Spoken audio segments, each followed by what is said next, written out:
সেই মহান রব্বুল আলামিনের নিকট, যিনি আজকের এই দিনে আমাদেরকে আজকের এই স্বাধীন দেশটি পেয়েছি। আসলে আমি যেমন যেই মাপের লেখা আমি লিখি, আমাদের কলেজের আহত শিক্ষার্থী মোহাম্মদ শাহরিয়ার শাহিন, শাহরিয়ারের জন্য একটা জোরে করতালি আশা করছি।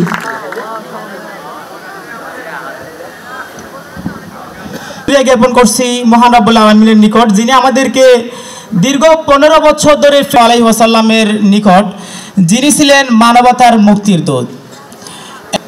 জুলাই আগস্টের ছাত্র জনতার গণঅভ্যুত্থানে নিহত শহীদদের স্মরণে উপস্থিত। আপনি যেমন লোক দেখতে চান আপনি নিজেকে ঠিক সেভাবেই তৈরি করে তোলেন। ছিল, আমি শেষ করছি, এই কথাটি বলেছিল নোবেল বিজয়ী লেখক ওরহান পামুক। টেবিল চেয়ারের উপর কাগজ কলম নিয়ে বসে থাকেন, সারাদিন মোটামুটি সেই রুমে কাটাটা সফল। তো ওনাকে জিজ্ঞেস করা হয়েছিল যে কে জজ ব্যারিস্টার হবেন বা যার যেটা ইচ্ছা, কে ব্যবসায়ী হবেন, কে উদ্যোক্তা হবেন। আপনি হয়তো ভাবতে পারেন যে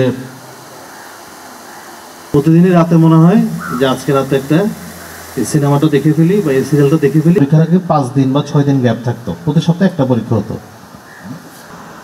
কালকে থেকে পড়বো, ওই পরের দিনও দেখা যেত আর পড়া হতো না, পরের দিন প্রেশার থাকতো না, কিন্তু রিভিশন দিয়ে মোটামুটি চলতো। তো এইদেরকেও বলছি, এটা একটা পরামর্শ আপনাদের প্রতি থাকবে। বিরোধী যে চেতনা আমাদের মধ্যে জাগ্রত, শুধুমাত্র সরকারি কাজের ক্ষেত্রে না, সেটি যেন আমরা নিজে নিজে আস্তে আস্তে নিজেদেরকে সংশোধন করতে। আশা করব যে সকল বীর শহীদ এই যারা আহত হয়েছেন, অঙ্গহানি হয়েছে, সুস্থ স্বাভাবিক জীবনটি হয়তো কখনোই ফিরে পাবেন না। ওনারা বলবেন, আপনারা ওনাদের মূল্যবান কথা শুনবেন। আমি তাই প্রিন্সিপাল স্যারের অনুমতি নিয়ে একটু আগেই বললাম, ভালো হোক, সবার ভালো হোক, আমাদের দেশটা, সেই চেষ্টাই আমাদের থাকবে। আর আপনারা তরুণ, আপনারাই হচ্ছেন ছাত্র জনতা এগিয়ে এসছে এই জুলাই আগস্ট গণঅভ্যুত্থানে। তো আপনাদের সকলের মঙ্গল মানে যার যার কাঙ্ক্ষিত লক্ষ্যে পৌঁছান, এটা আমাদের সকলের প্রত্যাশা নেই। শেষ করছি, সবাইকে ধন্যবাদ। আসসালামু আলাইকুম।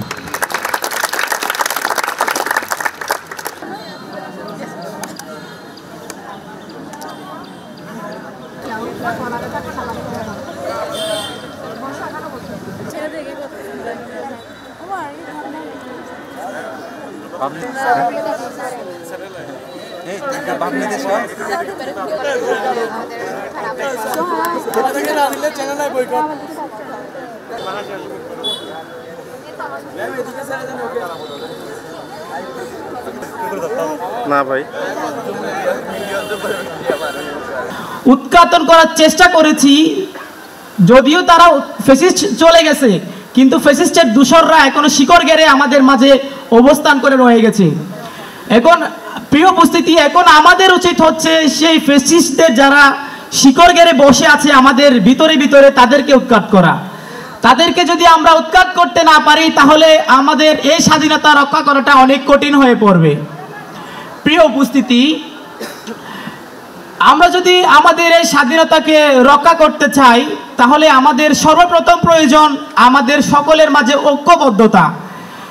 ইতিমধ্যেই আমরা একটি স্বার্থপরের মতো কাজ করে চলেছি, যেটা হচ্ছে যে আমাদের মধ্যে দেখা যাচ্ছে অনেকেই ক্ষমতার জন্য, নিজের সুনাম ধরে রাখার জন্য জুলাই বিপ্লবে আহত নিহত ভাইদেরকে ইতিমধ্যে অনেকেই ভুলে গিয়েছে।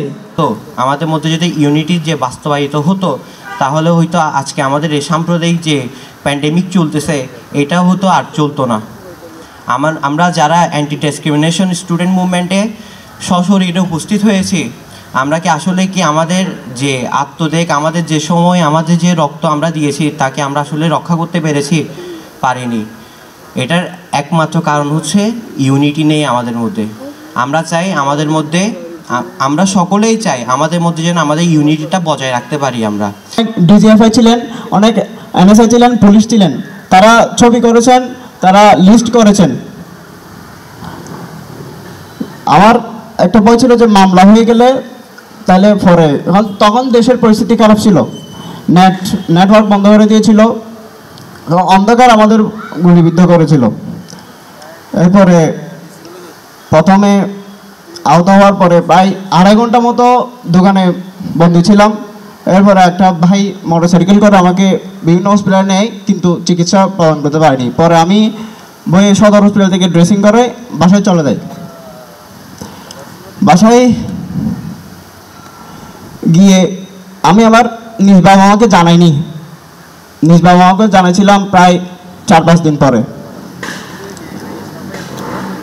আমি চাচার বাসায় থেকেই সুস্থ হয়েছি। কক্সবাজার সদর হসপিটালে যখন দিচ্ছিল না, তখন মনে হচ্ছিল যেন কিছুই করতে পারলাম না। আহত হওয়ার পরে যখন আমি রুমের মধ্যে একা একা বসে থাকতে হতো আমাকে, আমি তখন ওই নেট বন্ধ ছিল, আমি VPN চালু করে নেট চালাইতাম। তখন দেখতাম আমি আমার ভাইয়েরা অজোরে প্রাণ দিয়ে দিছে, কিন্তু আমি বাইরে হতে পারতেছি না, আমার হাঁটার শক্তিটা নাই। এবং যখন 5ই আগস্ট স্বাধীন হয়, নতুনভাবে বাংলাদেশ স্বাধীন হয়, তখন আমি তখনও হাঁটতে পারিনি। আমার যখন স্বাধীন হয় আমি শুকরিয়া জ্ঞাপন করি। পুষিয়ে নেওয়া যায়, এই ক্ষতিটা পরবর্তীতে পুষিয়ে নেওয়া যায়, কিন্তু সময় আপনি যেটা নষ্ট করবেন, এই সময়টা কিন্তু আপনি কখনোই ফিরে পাবেন না। এই একটা জিনিস যেটা আপনি আজকের দিনটা যদি আপনি হেলায় কাটান, এই দিনটা কিন্তু আপনি আর কখনোই ফিরে পাবেন না। আপনার হায়াত বা আপনার আয়ু তো নির্ধারিত, আল্লাহ তাআলা নির্ধারণ করে রেখেছেন, বা যে ধরন অনুসারে তার বিশ্বাস অনুযায়ী সেটা নির্ধারিত। এই যে দিনটা আপনি নষ্ট করবেন, আপনি হয়তো আরেকটা দিনে আরেকটু বেশি কষ্ট করে আপনার অর্থের উপার্জন যেটা ঘাটতি আছে বা বিদ্যার যেটা ঘাটতি আছে হয়তো ফিল আপ করতেও পারেন, কিন্তু সময় যেটা নষ্ট হলো এই সময়টাকে আর কখনোই ফিরে পাওয়া যায় না। এটি আমার মনে হয় আমরা হয়তো ছোটোবেলা থেকে পড়ি যে সময় ও নদীর স্রোত কারোর জন্য অপেক্ষা করে না, কারোর জন্য বসিয়া থাকে না, আমরা পড়ি সবাই, কিন্তু এটি খুব কম মানুষই অনুধাবন করেন বা নিজের জীবনে প্রয়োগ করেন। আপনাদের কাছে আমার অনুরোধ থাকবে, আমি বলবো যে আজকের এই অনুষ্ঠানে আমার এই পুরো বক্তব্যের মাঝে বা আমার থেকে যদি একটি কথা শুনতে চান আমি সেটাই বলবো, যে আপনার জীবনের সবচেয়ে গুরুত্বপূর্ণ এবং গোল্ডেন সময়টাতে আপনারা আছেন। আপনারা এখন তরুণ, আপনারা এখন আপনাদের জীবনের গাড়িটা কোন দিকে যাবে, জীবনের মোড় কোন দিকে ঘুরবে, সেই একটা সন্ধিক্ষণে আছেন। শিক্ষা প্রতিষ্ঠানগুলোকে চিঠি দিয়ে আহ্বান জানিয়েছে, এই জন্য আমি তাদেরকে ধন্যবাদ জানাচ্ছি। এবং সেই সাথে আজকে আমি বলতে চাচ্ছি যে আমরা বিগত এই 15-16 বছর যাবৎ যে বৈষম্যের শিকার ছিলাম, সেই বৈষম্য থেকে বের হয়ে আসার জন্য আমাদের এই তরুণ শিক্ষার্থীরা যে প্রাণ দিয়েছে, রক্ত দিয়েছে, আমরা মনে করি আমরা বাঙালি জাতি হিসেবে তাদেরকে আমাদের স্মরণ রাখা দরকার।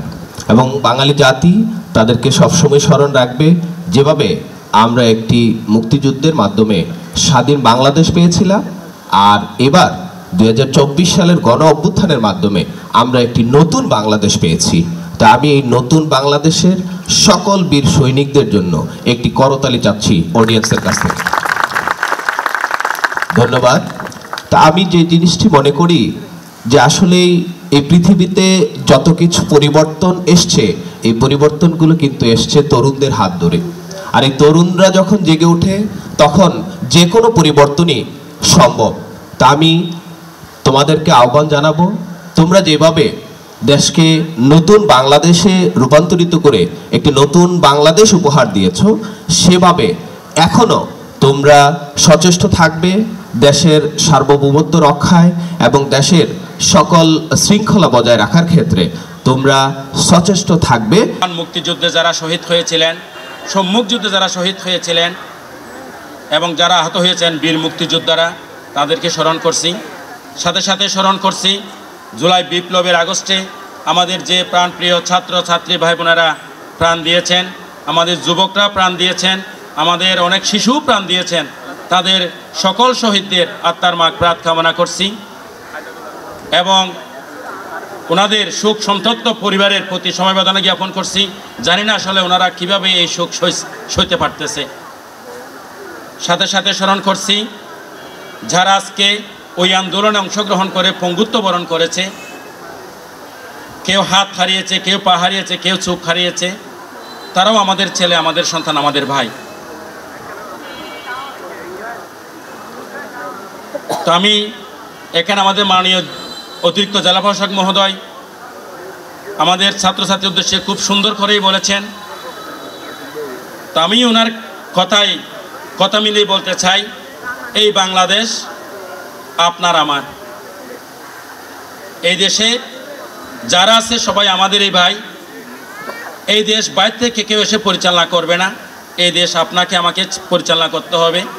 আগে যারা করেছিল তারাও আমাদের পূর্ববর্তী প্রজন্ম ছিল, বর্তমান প্রজন্ম করতেছে, সামনে আমাদের পরবর্তী প্রজন্মরা এই দেশকে শাসন করবে, পরিচালিত করবে। আমরা কি তাদের স্মরণ রেখেছি? তাদের স্মরণ রাখিনি। আমরা আবার স্বাধীন হলাম 1947 সালে। ভারত এবং পাকিস্তান, ভারত স্বাধীন করার জন্য, পাকিস্তান স্বাধীন করার জন্য যারা জীবন দিয়েছিলেন তাদেরকেও আমরা ভুলে গেছি। আমরা পাকিস্তান স্বাধীন হলো, পূর্ব পাকিস্তান এবং পশ্চিম পাকিস্তান, সেই পশ্চিম পাকিস্তানি হায়নারা আমাদের 25 বছর শোষণ করছে। কয় বছর? 25 বছর শোষণ করছে। কারা? জবাব নাই। পাকিস্তানি হায়নারা আমাদেরকে শোষণ করছে 25 বছর। কারা? এই জন্য আমরা আবার সংগ্রাম করলাম। 1971 সালে 30 লক্ষ শহীদ, অনেক মা বোনের ইজ্জতের বিনিময়ে আমাদের স্বাধীন করলাম। কেন স্বাধীন হলাম? বৈষম্য থেকে আমরা মুক্ত হব, আমরা আমাদের কথা বলতে পারবো, আমাদের অধিকার আমরা নিশ্চিত করতে পারবো। আমরা কি পেরেছি? পারি নাই বলে আবার 2024 সালে এসে আমাদেরকে সংগ্রাম করতে হয়েছে। জুলাই আগস্ট বিপ্লব, সেই বিপ্লবে যারা জীবন দিয়েছেন, যারা শহীদ হয়েছেন, তাদের প্রতি আমি গভীর শ্রদ্ধা জানাচ্ছি।